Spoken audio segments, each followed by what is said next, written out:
వచ్చే ఏడాది బీహార్ అసెంబ్లీకి ఎన్నికలు జరగనున్న నేపథ్యంలో ప్రముఖ రాజకీయ వ్యూహకర్త ప్రశాంత్ కిషోర్ కీలక ప్రకటన చేశారు. గాంధీ జయంతి సందర్భంగా అక్టోబర్ 2న తాను ఏర్పాటు చేస్తున్న జన్ స్వరాజ్ పార్టీ 2025 బీహార్ అసెంబ్లీ ఎన్నికల్లో ఒంటరిగానే పోటీ చేస్తుందని ప్రకటించారు. బీహార్ అసెంబ్లీలోని మొత్తం 243 స్థానాలకు జన్ స్వరాజ్ పార్టీ అభ్యర్థులు పోటీ చేస్తారని ప్రకటించిన ఆయన ఇందులో కనీసం 40 మంది మహిళా అభ్యర్థులకు కేటాయించనున్నట్లు తెలిపారు. 2030లో 70 నుంచి 80 మంది మహిళలు అసెంబ్లీ ఎన్నికల బరిలో నిలుపుతామని చెప్పారు. జన్ స్వరాజ్ యాత్రలో భాగంగా ప్రశాంత్ కిషోర్ ఈ విషయాలు తెలిపారు.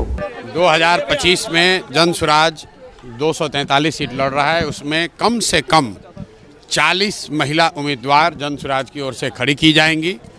दूसरी बात हमने ये भी कही कि 5 वर्ष का और समय मिला, 2030 में कम से कम 70 से 80 महिलाओं को जन स्वराज के प्लेटफॉर्म से प्रशिक्षित करके उनके पीछे अपनी ताकत, बुद्धि, शक्ति, व्यवस्था लगाकर उनको नेत्री बनाने का जो अभियान है वो शुरू किया है। ये कोई महिला प्रकोष्ठ की बैठक नहीं है, ये महिलाओं को सही मायनों में नेत्री बनाने का प्रयास है। जो मैंने और 4 बातें कही वो भी आपने सुनी कि जब तक महिलाओं को आर्थिक आज़ादी नहीं मिलेगी तब तक उनकी भागीदारी समाज में समानता के आधार पर नहीं हो सकती है। इसलिए जन स्वराज का जो पूरा अभियान है कि सबसे पहले 40 महिलाओं को विधानसभा में जिताकर पहुंचाया जाए। दूसरी जो बात कही गई है कि जो महिला यहाँ पर रोजी रोजगार व्यवसाय करना चाहती हैं, आज जो प्रस्ताव पारित हुआ कि उसको 4% के ब्याज पर सरकारी गारंटी पर महिलाओं को रोजी रोजगार करने के लिए पैसा मिले, क्योंकि अभी जो यहाँ पर जीविका चल रहा है उसमें महिलाओं को 2%, 2.25% प्रति माह ब्याज लग रहा है, जबकि यहाँ पर जो माली हालत है, महिलाओं की इतनी स्थिति खराब है, उनके पास गिरवी रखने के लिए कुछ नहीं है। तो सरकारी गारंटी पर महिलाओं को पैसा मिले ताकि वो अपने घर घर रोजी रोजगार कर सकें, ये दूसरी घोषणा की है। तीसरी घोषणा जो सबसे महत्वपूर्ण है, जो गांव-गांव से करते आए हैं कि 2025 में जब जनता की सरकार बनेगी, जन स्वराज की सरकार बनेगी, तो साल भर के अंदर बिहार से किसी भी बच्चे को, किसी के बेटे, किसी के पति, किसी के बाबूजी, भाई भतीजा को मजबूरी में 10-12 हज़ार रुपये के रोजी रोजगार के लिए बिहार छोड़कर जाना नहीं पड़ेगा। इसका पूरा ब्लूप्रिंट हमने जारी किया है, उस पर भी आज मैंने महिलाओं की सहमति ली। आपने खुद देखा होगा, महिलाओं ने हाथ उठाकर उसका समर्थन किया है।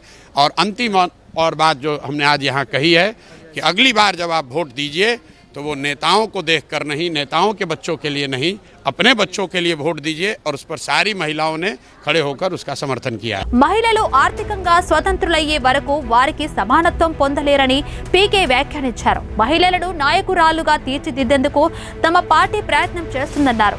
మహిళలను అధిక సంఖ్యలో అసెంబ్లీకి పంపాలన్నది జన్ స్వరాజ్ లక్ష్యంగా చెప్పారు.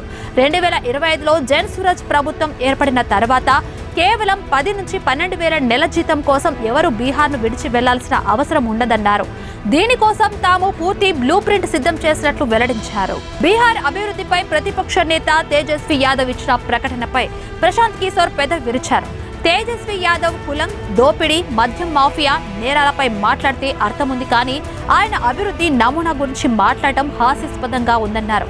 గత 15 ఏళ్లుగా అధికారంలో ఉన్న ఆయనకు జీడీపీ వృద్ధి అంటే ఏమిటో తెలియదని ఎద్దేవా చేశారు. 6 నెలల క్రితం బీహార్కు తేజస్వి యాదవ్ డిప్యూటీ సీఎంగా అధికారంలో ఉన్న సమయంలో బీహార్ ఆయనకు స్విట్జర్లాండ్ లా కనిపించిందని ఎద్దేవా చేశారు. అధికారం పోయిన తర్వాతే ఆయనకు బీహార్లో అభివృద్ధి లేదన్న విషయం గుర్తుకు వచ్చిందన్నారు. ఈ రోజు నితీష్ కుమార్ మహాకూటమిలో చేరితే వారు మళ్లీ ఆయన్ను నెత్తికెత్తుకుంటారని ఎద్దేవా చేశారు. నేతలు వారి వారసులను నమ్ముకొని ప్రజలు గుడ్డిగా వారికి ఓటు వేయొద్దని పీకే పిలుపునిచ్చారు.